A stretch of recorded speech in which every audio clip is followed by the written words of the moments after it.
Espace TV, le 22h.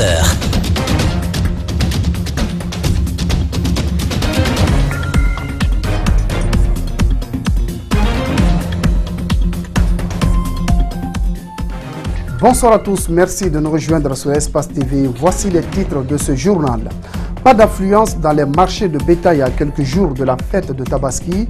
Un mouton se négocie entre 700 à 3 millions de francs guinéens. Des prix jugés exorbitants par les citoyens. Reportage à suivre avec Mamadou Kalisso. Bientôt la rentrée des classes et certains établissements publics présentent un visage pas reluisant. C'est du moins le constat fait par notre équipe. On fait le point dans ce 22h. En Somalie, au moins 8 Chebabs tués lors d'un raid dans le sud du pays, annonce l'armée somalienne. Bienvenue à tous. Les fidèles musulmans de Guinée s'apprêtent à célébrer la fête de Tabaski caractérisée par l'immolation de moutons. Mais à quelques jours de cette fête, il n'y a pas d'affluence dans les marchés de bétail de la capitale. Un mouton se négocie entre 700 à 3 millions de francs guinéens. Des citoyens jugent ce prix exorbitant. Reportage Mamadou Kalisso, Ibrahima Souri Kamara. Immoler un mouton le jour de la fête de Tabaski est une sunna pour tout musulman majeur ayant les moyens. Mais à moins d'une semaine de cette fête, les clients se font rares dans les parcs à bétail de Conakry. Actuellement, un bœuf coûte entre 2 millions et 5 millions de nos francs. Le mouton le moins cher se négocie à près de 700 000 francs guinéens. Il n'y a pas que des moutons et des chèvres chez nous ici. Il y a des bœufs. Bon, des bœufs, là aussi on le vend, prix de 2 500 000, de 3 millions à 5 millions. Des gros bœufs ou des vaches. Donc là les prix sont un peu élevés parce que nous les achetons là-bas à un prix trop élevé. Et nous sommes obligés d'ajouter les frais. On augmente un peu pour qu'on puisse avoir un peu aussi. Ce montant n'est pas à la portée de tout le monde. Cela expliquerait la rareté des clients. Ces citoyens viennent d'acheter ce mouton importé du Mali. J'ai trouvé le prix à 1,700, mais c'était pas. On m'a dit le premier prix à 2 600 000. Il a fallu beaucoup de discussions, mais finalement on s'est convenu à 1,700. Cet autre citoyen n'a pas eu les mêmes chances. Avec 1 200 000 en poche, il n'a pas eu le mouton qu'il voulait. Il risque de rentrer bredouille. Ça fait plus d'une heure que je suis là en train de sillonner. Les prix sont excessivement chers. Le bétail qui coûte de moins de 1 million, ça ne vaut rien. Vous voyez un peu. Bon, les moyens, c'est au-delà de 1 500 000, 1 400 000. Donc jusqu'à présent, je n'arrive pas à faire mon choix.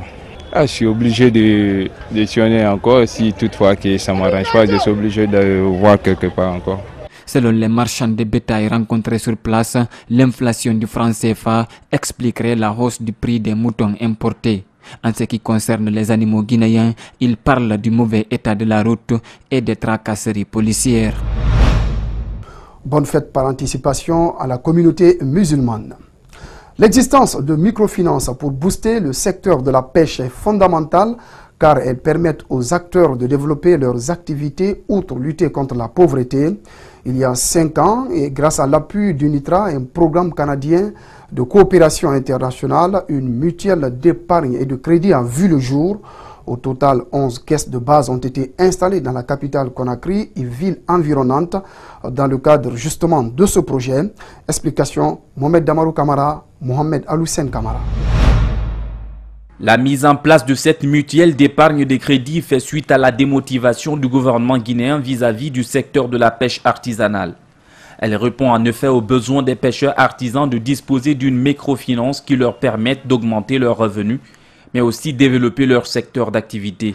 Aujourd'hui, nous sommes laissés pour compte. Donc, les pêcheurs ont eu à mettre une cellule de réflexion.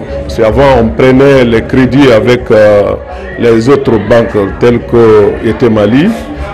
Nous avons pris la décision de mettre en place une cellule de réflexion. Cette cellule finalement a décidé de mettre la Micrepac en place, qui est une banque des pêcheurs. Une banque qui fournit aussi des services financiers de proximité adaptés aux besoins en termes d'équipement et d'intrants de pêche. Elle est ouverte à toute personne évoluant dans le secteur. Qu'elle soit mareyeuses, qu'elle soit fumeuse de poissons, qu'ils soient pêcheurs, toute activité qui s'exerce dans le port, même les charretiers qui sont dans le, même les restauratrices, celles qui vendent le riz dans le port, même ceux qui vendent le bois sont des membres de la caisse de Mekrepak. Maintenant, pour avoir un accès au crédit, il faut être d'abord membre, comme je l'ai dit tantôt, ouvrir son compte avec 50 000 francs, épargner au moins 10% du montant sollicité. Ça peut aller comme ça peut ne pas. On peut être rigoureux sur la forme d'épargner. Ça dépendra de l'activité qu'on voit avec la personne et des revenus de la personne. Unitera, un programme canadien de coopération internationale, a permis la création de la Mekrepak. Lancée pour la première fois en 2013, elle avait été suspendue en raison de certaines crises, notamment l'épidémie d'Ebola. Aujourd'hui, les activités ont repris et un premier groupement de femmes a déjà bénéficié des crédits. Nous les femmes, nous sommes pauvres. Si Mekrepak vient nous aider, en tout cas moi je suis contente. Moi, Hadia Fatoumata, très contente. Je débarque ici, on n'a pas de financement. Aujourd'hui, j'ai eu le financement, donc je suis très contente. 11 caisses de base ont été déjà installées et reparties sous le littoral. Depuis sa mise en place, elle compte à ce jour plus de 3050 membres, dont 75% sont des femmes. Comme annoncé dans les titres, bientôt la rentrée scolaire. En attendant, certains établissements publics présentent un visage pas reluisant. Pire, on rencontre par endroits une dégradation poussée.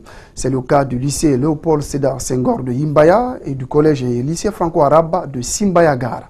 Constat dans ce reportage signé Mariam Fodé Kamara, Lamine Silla. Nous sommes au collège et lycée franco-arabe situé à Simbayagar dans la commune de Ratoma. Ici, les fissures sur les murs sont visibles. Certaines salles de classe transformées en garderie de moutons, les herbes et la boue remplacent les carreaux. Le lycée Léopold Sédar Senghor de Yimbaya se trouve dans la même situation. Là également, les toilettes ne répondent plus aux normes. Les murs fissurés, même la toiture n'est pas épargnée. Si rien n'est fait pour cet établissement, dans 2 ans, elle risque de ne plus recevoir les élèves. Depuis notre prise de service ici en 2014, on a vu que les locaux étaient effectivement dégradés. Ça va sans dire puisque c'est depuis le mois de septembre 1990 que ces AFICOF ont reçu les premiers élèves. Ça fait maintenant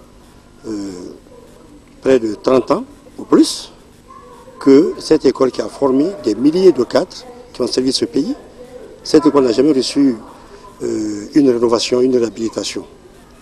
Et puis on sait que Africof parfois a passé à côté en faisant ses infrastructures. La pluviométrie en Guinée est très élevée, ils n'ont pas tenu compte. C'est ce qui explique aujourd'hui davantage que tous les Africains se trouvent dans un état assez lamentable. Cette situation interpelle l'État mais aussi tous les Guinéens, surtout intellectuels ayant eu la chance de fréquenter l'école et de connaître le bien fondé de cette dernière.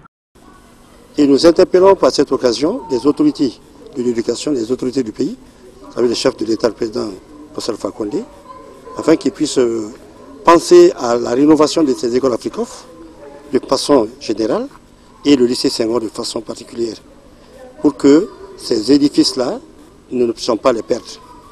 Si maintenant rien n'est fait, dans 2 ans, ces bâtiments risquent de s'écrouler. Et cet appel va également à l'endroit des hauts cadres de l'État qui ont été formés par cette école.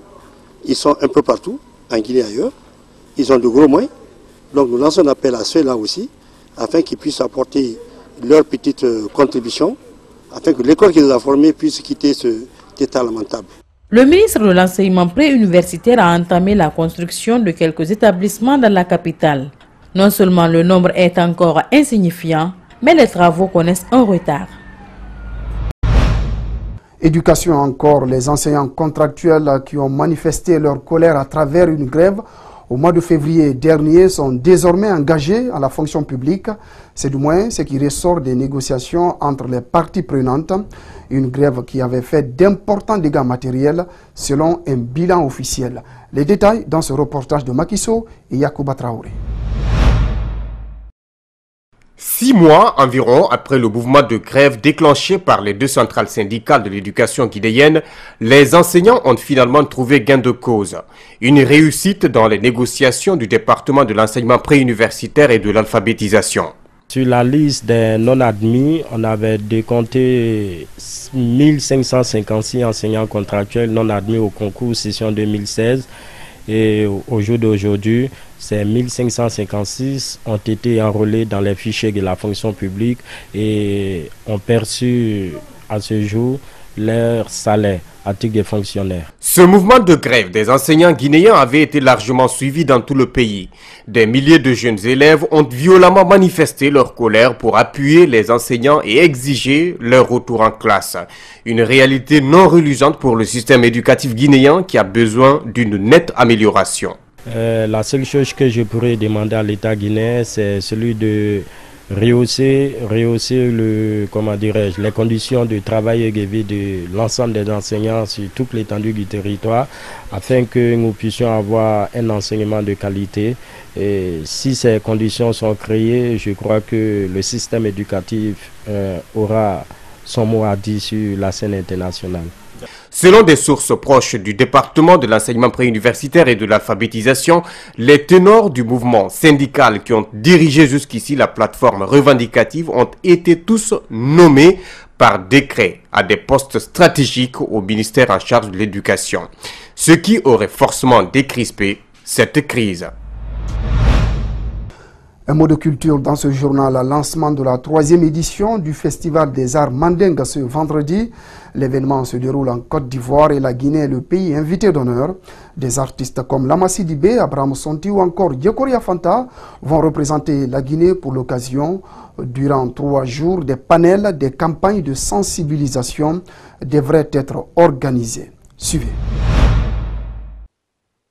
C'est autour du thème Excision au pays mandingue que la 3e édition du Festam débute dans la capitale ivoirienne. Plusieurs artistes de renom prennent part à ce prestigieux rendez-vous, notamment ceux guinéens comme Sekouba Bambino, Abraham Sonti Koundouaka, Djekoria Fanta et Lama Sidibé. Cette année, le Festam se déroulera en 3 jours. Il y aura un panel demain vendredi 25 et une campagne de sensibilisation dans différentes communes. Par la suite, samedi et dimanche, nous aurons 2 concerts géants. Ce qui nous a un peu bousculé, mais nous sommes des durs à cuire, on s'accroche et puis on se réorganise. Voilà. Avec des projections d'images à l'appui, en insistant sur les dangers et risques, M. Sibiri Koulibaly, directeur exécutif de la fondation Djigui, la Grande Espérance d'Abidjan, n'a pas hésité à marquer que la pratique des mutilations génitales féminines existe plus dans la culture mandingue, même si ces pratiques datent de plusieurs siècles avant Jésus-Christ. Déjà, c'était fort, c'était avec les images, avec tout ce que j'ai entendu. Je pense que c'est quelque chose qui n'arrange pas surtout les femmes. C'est un grand regret. Bon, comme on le dit, ils ont suivi sur ce que les autres personnes avaient déjà commencé. Et je pense qu'on pouvait l'éviter. Bah, comme on dit, dès maintenant, nous aussi, de notre côté, on va lutter pour que le Festam soit un couloir de transmission qui puisse, où tous les messages peuvent passer pour éviter l'excision, surtout en milieu mandingue. Alexis Koné, animatrice à la RTI, témoigne avoir subi la mutilation génitale. Elle confirme que même avec l'interdiction en Côte d'Ivoire et sous peine de poursuite judiciaire, l'application de cette loi reste encore sans résultat positif.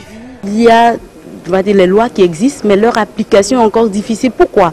Parce que j'ai parlé également du silence coupable des uns et des autres. On voit une fillette en train de se faire exciser, on est témoin et on ne dit rien.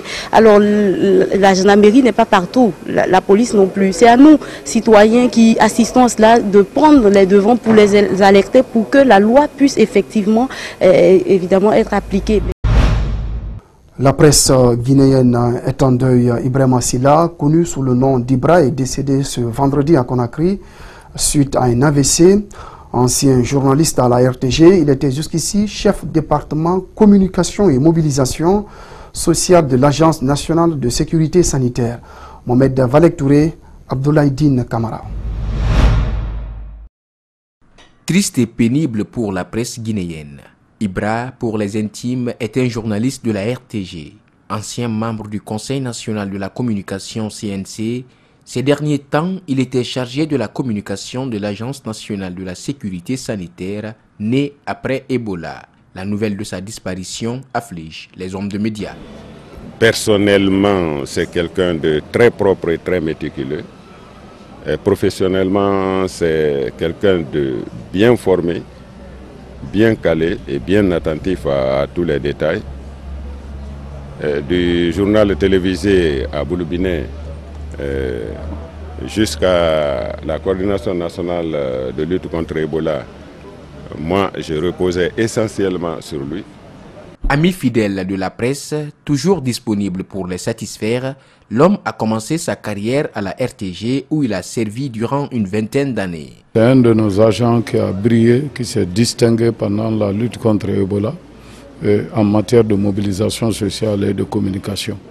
C'est en foi de cela qu'il a eu la promotion pour être un chef de département à l'Agence nationale de sécurité sanitaire et c'était l'un de nos piliers dans le cadre de la gestion de la surveillance et de la riposte aux maladies à potentiel épidémique. Âgé d'une cinquantaine d'années, Ibrahima Silla est décédé en laissant derrière lui 2 veuves et 3 enfants. L'enterrement est prévu ce mardi au cimetière de Cameroun après un symposium à son honneur à la RTG. Voilà, c'est la fin de ce journal. Merci à tous de l'avoir suivi. Il est à retrouver sur notre site espacetvguinée.info. Excellent week-end à tous en compagnie de nos programmes.